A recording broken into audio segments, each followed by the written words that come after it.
me two of these. Yeah, it's like, Nice. it's hard. It's Is that? pretty hard because It's a frozen treat. it goes in right now. Okay, I'll hold on to it. It's hard. Does that hurt? You chip your tooth? Chip my tooth. Okay, we're on now. Are we on? Oh yeah. Wow. So how was your day, guys? Why are you so smiley today? Well, because sun's shining, right? It's June. Yeah? It's June. I haven't talked to you guys in a while. I know it's been too long actually. Yeah. Too long. I Guys missed got my some therapy tan. session. I know. Yeah, I have. I missed it. It's been hopping. That's got quite the tan. Like, I don't know Do that I know. you would have the tan in the hockey arena. Yeah, I got outside a couple of times recently, I guess, eh? You're on that bike again? On the trails, yeah? Not me. No tan for this guy. No? I've been looking at a computer screen too much. Right? It's busy. What are you working on?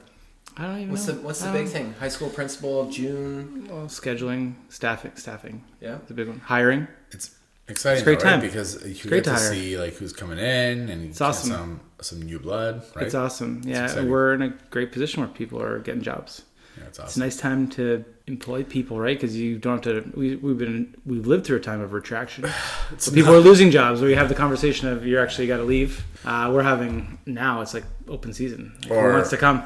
Or to right? get a job, you have to say like, yeah, sure. Even though I teach math, yeah, sure, I'll teach religion. And, Do whatever. And I'll coach Teach whatever. rugby. Even though I right. played rugby my life. And The kids I'll never also knew the do difference. They saw you out there. They were like, "Oh, that guy must have played for sure." Yeah, didn't you? You coached football, didn't you? I did, yeah. Were you the O-line coach? What were you doing? I also did the high school musical. So it was. I think you're more in line with that, though. I think that's more in your bag of Man, tricks. when I get my dancing shoes on, buddy, watch out. What Watch show out. did you do? We did, so it was a kid that actually wrote the play himself, Okay. so it was an in-house show, and it was a spin-off of Peter Pan and a drama class. Pretty cool. Yeah, it was great that it was, the kid actually did it himself, right? So even the musicals and everything like that was really What were your go-to strategies when you're faking it as a football coach? Fake it till I you got make some. it. Yeah, I know. Fake it till you make it. Wearing a jacket that matches the team is a good start. yeah. So It's think all of about it. the walk. Clipboard. It's all about how you walk A out. clipboard on the field. helps, Yeah. right? Clipboard helps. Authority. Yeah, it's all about how you walk out on the field. That's Right? right. Just, when we started teaching, like YouTube was just turning into a thing, right? great. So Oh we my just gosh. started watching some YouTube videos because obviously I know the rules and all that, but different than knowing the rules in the game. 100%. Coaching, like those are 100%, two very different. things, right? So And that's a sport that has a lot of technical things going on, and everything's like a dead ball situation. So every play is Lot like of scripted. I had no idea. I did it too. I had coached lots of things, but I had no idea. I don't understand it really. Like I understand how it works the game, Yeah. but calling plays, I don't know what's going on. and it's easy for a kid to get injured, right? Like, Yeah, I had a liability kid that is- speared a kid like That's just right. head on, like helmet in the chest. I'm like, that's how you break your neck. Like you That's can't be right. doing that. I coached track and field there for a bit. Mac got a job right Again, right at teachers college. Just walked into a contract. No, not that quick. I had to Not wait that a year. quick. A year. Wow. At a time when there was no jobs. Yeah. So yeah, it wasn't like Jordan. It's I pretty think close. that's your referring to. It was pretty close. What Yeah. do you guys? I don't know. Someone walked into like the dream job, but we're not going to say who it was. Yeah. No, I definitely did, but not now. He gave that up. Yeah, that's right. Yeah, Gave no. it up. Looks Yeah, nice for through a my better window. job. For a better job, way better job. There's a lot going on in June. Yeah. But we have an idea that we've been playing around with. Maybe we should pitch it to Jordan. Maybe the episode should be about. Our idea that I can't work because you and I have a lot of side conversations. Yeah, right? he's We just haven't- he's we just haven't talked implicating about you this. right now, Yeah, I and he's know. gonna share like you guys came up with it together, and you're not sure if you did or not. We, It's we good. should hit pause right now. Okay, go ahead, pitch it. yeah, because well, as you know, we're really big into the experiential learning. These haven't thought out yet. Try it. He's just dying to get in there. Okay. So I have some jerky. Nice job. It's So we're delicious. Snacking on some jerky right now, and it was delicious. in the freezer. It's good, eh? Mm-hmm. Anyways, we talked. Was it our last episode? Was it about attendance? Well, Was that we our last talked about episode? how we should do it. Mm-hmm. An episode on attendance. Okay. Anyway, we identified that as being the number one thing Yeah. in our job that we need to work on. So we were thinking about, if you identify the big problem, like why aren't you putting a lot of your focus into that? Right? Like you should be working on the number one priority in your school and in any job that you have, really. So we were thinking about, okay, how do we take about like what we've been learning about design thinking and getting students into that, the realm and using that strategy in order to identify problems in their community or neighborhood or school and then come up with different solutions. So we were thinking about connecting with Laurier and having Laurier Oh come. yeah, I know where you're going now because I'm like, well, here's he going with this right now. Me too. I have no idea. First time I heard it. I was like, where's he going with this? Having Laurier come and work with us in the summer, Mm-hmm. and administrators who are keen to learn more about design thinking and also tackle the attendance in our schools, maybe in a different way, and put our ideas together and our thinking caps on and see what we can come up with. Something that we may want to try next year. Yeah. So the cell phones, I don't know about you guys, but it worked great for us because we had some teeth behind it with the government. I'm not sure if there's anything on the horizon with attendance, but it's June and really starting to see attendance even fall off the rails a bit more. And how do we address that in-house in a way we're going to be efficacious? Mm-hmm. It's a big question. That's a great place to start. I guess we talked about it last time a little bit. In the absence of policy, we're left to our own devices to sort it out. We know that it matters a lot. It has a huge impact on student achievement, learning, belonging. I don't know, every metric you want to talk about in terms of student success. And how do you change it? I think that's a great way to start, for sure. So would you join us? Yeah, I'm in. Yeah? Absolutely. Nice. That'd be amazing. So how do you think kids aren't placing value on attendance? It's great. Let's go around the table here. Like, how do you think, Jordan? Okay. I'm going to try not to blame COVID, but... It's a trigger, man. It's a trigger. That's trigger, yeah. I think people's priorities changed since that moment in time, and I actually think part of the reason that we're struggling with like broader scale attendance issues than maybe we were in the past, and I think we are. Do we all agree that we are? 100%. It's worse than 10 years ago? Yes. Okay. I think part of that has to do with parents' value on education and the need to attend versus the ability to complete work away from the school day.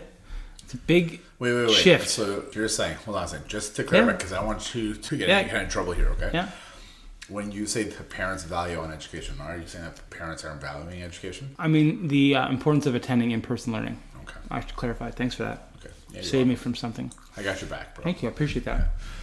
Because they found that in that time that they were able to achieve without having to physically attend. Yeah. And they place less value on the physical attendance and more on what they perceive to be the learning, which they think could happen anywhere. And we also kind of think that in a way too, the way we operate via email, via correspondence, via adult learning models too. So I think the perception around having to be in the seat has changed from the parental standpoint in a radical way, actually. Yeah. And I don't think it's the same group of kids that we're actually looking at as we were 10 years ago. Because there were some non-attenders and like we have parents now, in my experience, justifying absences that they wouldn't have 10 years ago. Mm-hmm.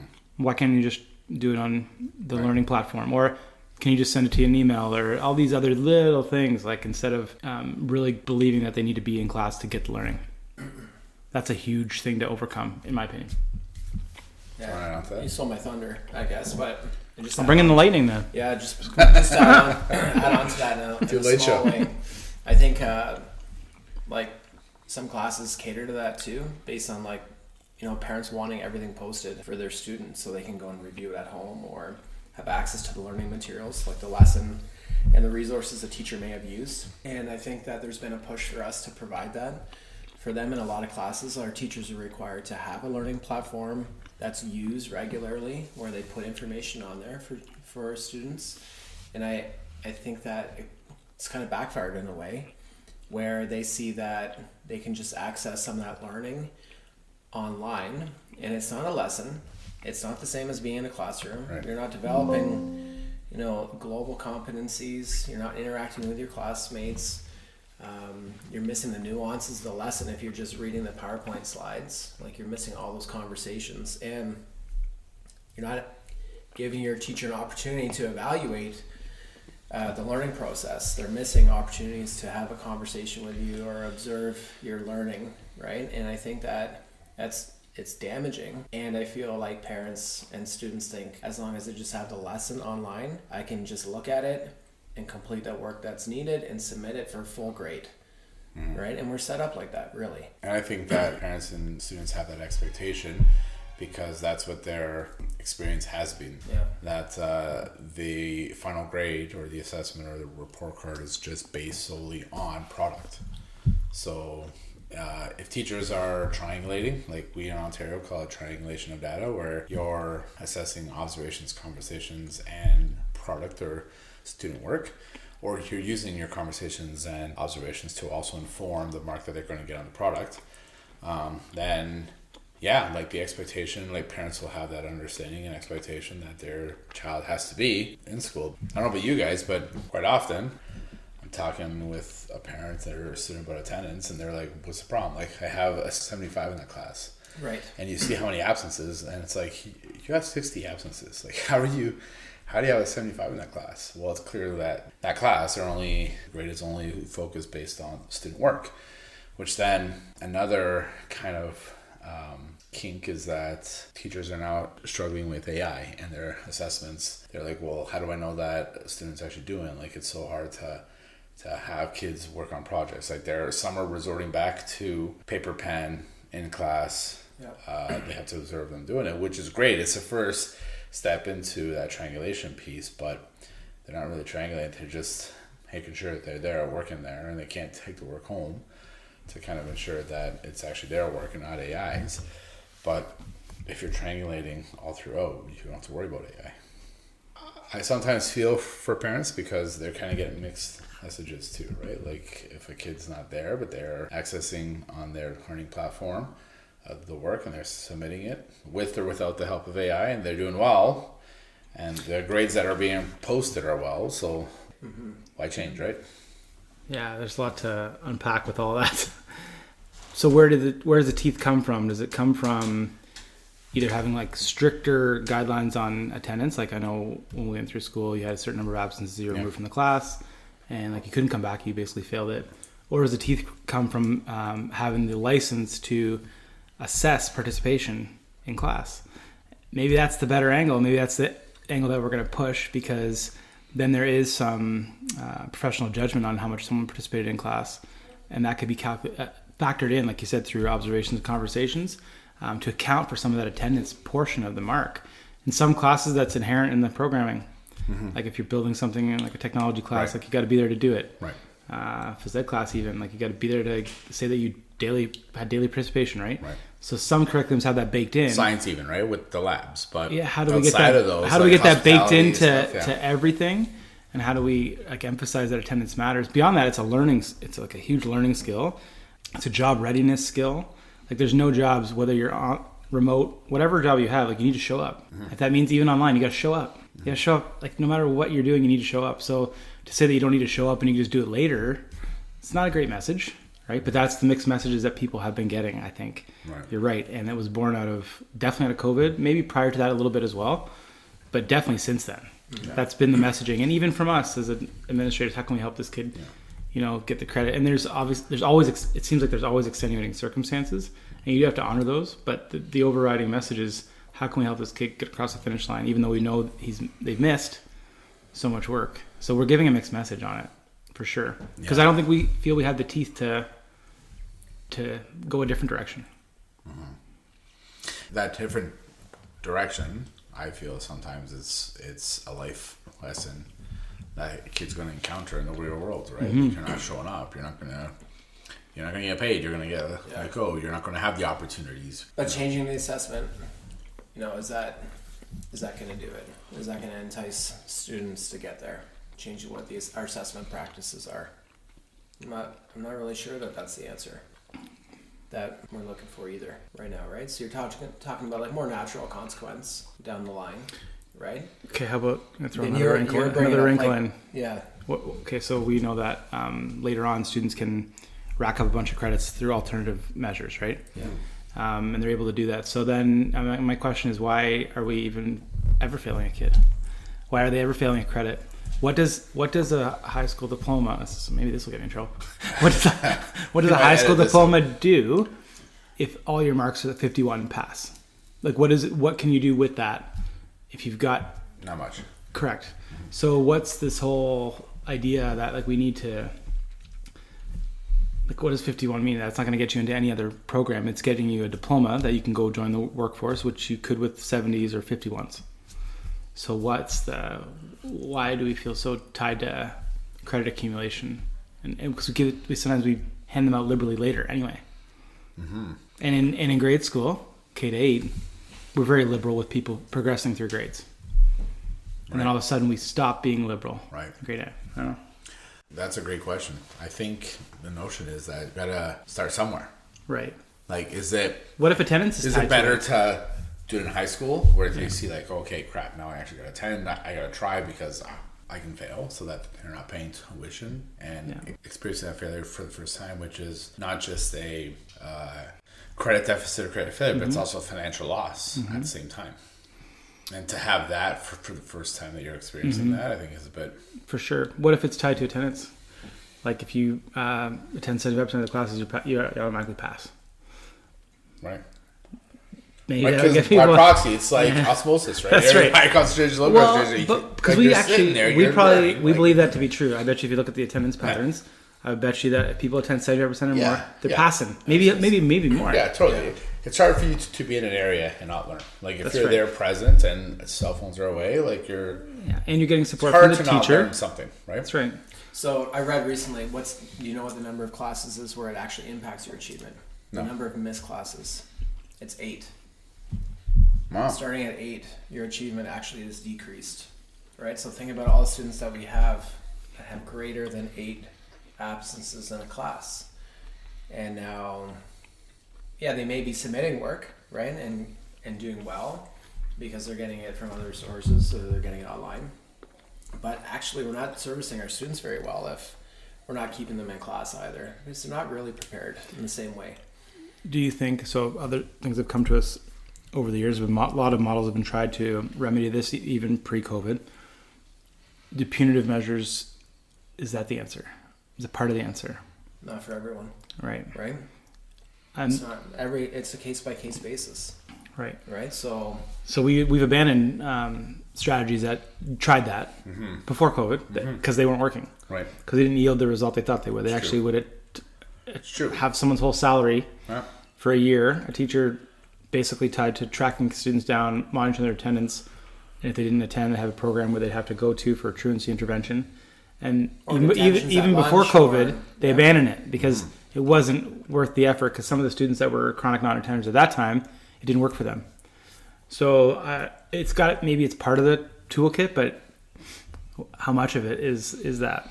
Yeah. And what group are you going to get? I hate to do this, but I think it all starts at home. And I may get in trouble on this, but I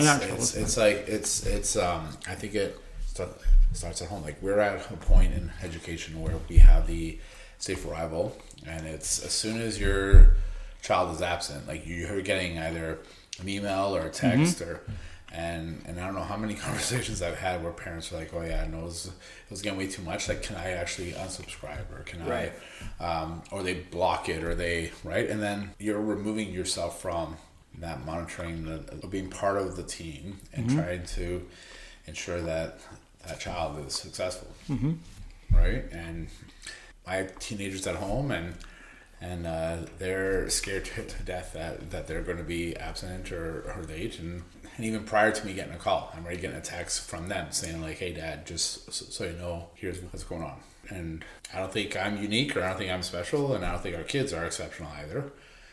But tough decisions now make for an easier life later, right? So when you have your kid in grade school or elementary or grade 7 and 8 and you have those expectations and you have those tough decisions, that tough love now, when they get older, it's easier as opposed to... But that's also, from perspective that you have as a parent with a teenager now, you're in a category, I would say, that has, you got 2 parents in the household who are invested in education. Yeah. And that's coming from that seat, right? Yeah. And that's the perspective of people that might not have that same, we'll call it advantage. We all have it. So we're that same perspective. Yeah. I sometimes wonder how, single parents with, few kids in school, how that manifests. And some do a great job of it. But I think it's hard in some cases to have that same accountability measure, I guess. Yeah. If you're working 2 jobs or whatever, there are always extenuating circumstances. Right. But if it's not happening there, it's hard for the school to fix all the ails if they're not getting support at home. Yeah. And it goes back to probably what we started with at the beginning, is that I think that shift that accountability shift for any family has changed Yeah. in terms of the emphasis they place on attending Yeah. physical school. So even like if I'm gonna, use our situations with two supportive parent household, even those families, I think the attitude has changed over time. Yeah. Right. Like, what's the threshold now? How many classes is your student willing or able to miss before you kind of reach the point where you think it's a problem? Because if they have absences in the 20s, and yet they're a student who's on the honor roll, like we see it. Yeah, we do. Mm-hmm. Is that okay? Like, Yeah. I think a lot of people are willing to bet that, hey, you know what, my student's still doing well in class. I feel like, yeah, maybe attendance, if they need to miss for certain reasons, like maybe they're like, they're tired, they don't want to go to school, or they need a break, or they need to get something in for another class. Like, we hear a lot of different excuses. Or they're going on holidays. They're going on holidays. When we were in high school, Yeah. how often did you hear about a peer taking off like 1 or 2 weeks to go away on holidays? Only time ever. Grade 9, Delmar wasn't there. He was in Portugal. I didn't know. Yeah. They called his And name. I He wasn't actually there. Failed my courses, like Because it took a bite out of it. Yeah, like I used to go to class in grade 9, sick as a dog, but I would go because I was already You like wanna 10 miss. days in. So it seems now more and more common because you have your March break and Christmases and all that stuff, and families are traveling outside that window because it's financial reasons, right? Like it's cheaper. I have two more things I wanted to throw out there before I gotta go. Okay. Learn to 18, I guess, is another change, right? Because Yeah. you could have just been done at 16. That definitely has an impact on attendance, I think, especially at that point in a child's life. 17 years old, parental involvement might be less, generally anyway.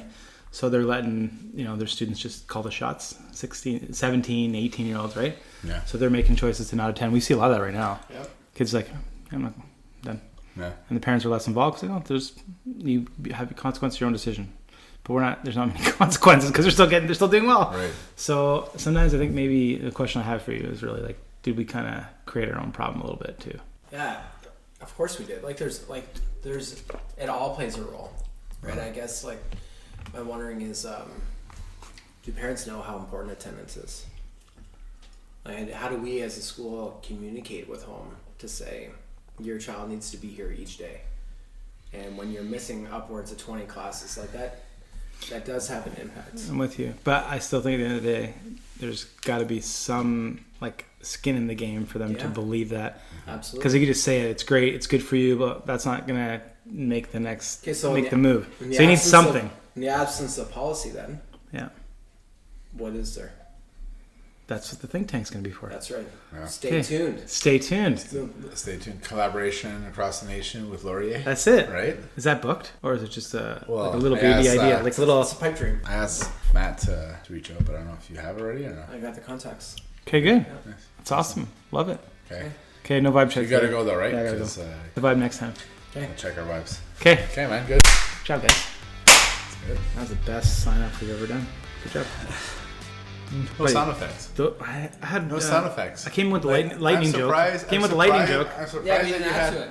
Like I was like, when's the sound effect going to come? Thank you so much for tuning into this episode of School Leader Vibes.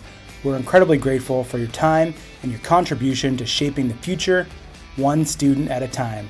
If you enjoyed today's episode, be sure to connect with us on Instagram at School Leader Vibes for more inspiration. Lastly, please share the podcast with fellow leaders and educators who might benefit from these conversations. Until next time, keep vibing.